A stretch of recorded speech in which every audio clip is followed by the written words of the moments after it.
ni na Baron, Nicole, Kimberly at Shane. Ngayon naman, ang pinakabata sa ating mga grand finalists, Bjorn Morta. Pambato ng Quezon City, ang Gen Z charmer, Bjorn Morta.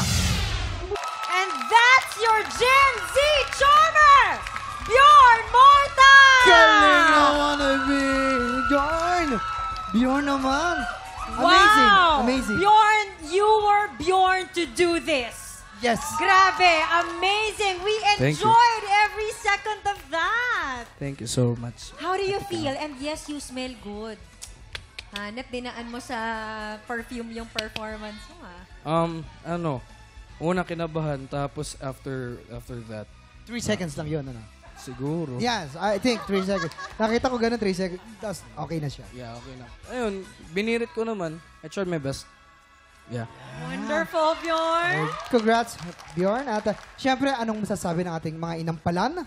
Bjorn, alam mo, na-Bjorn again ako sa performance mo. You're natural.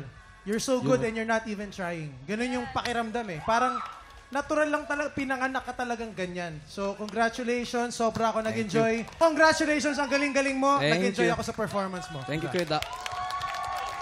Bjorn, alam mo yung feeling while you were performing, parang nanood na ako ng concert mo. Yun yung feeling ko na nag-enjoy ka lang at nag-enjoy kami. You were just very relaxed. Tumata ka sa akin today. So, congrats. Thank you so much. Wow. Maraming salamat sa ating mga inampalan. At ang huling magpapakitang gilas ngayong umaga, ang tinuturing na biggest threat ng mga kasama niyang grand finalists. Eto na siya, Julius Kawali!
Tropa, pinanood mo hanggang sa dulo itong video na to? Very good ka! For more happy time, watch more TikTok Clock videos on our official social media pages and subscribe to GMA Network official YouTube channel.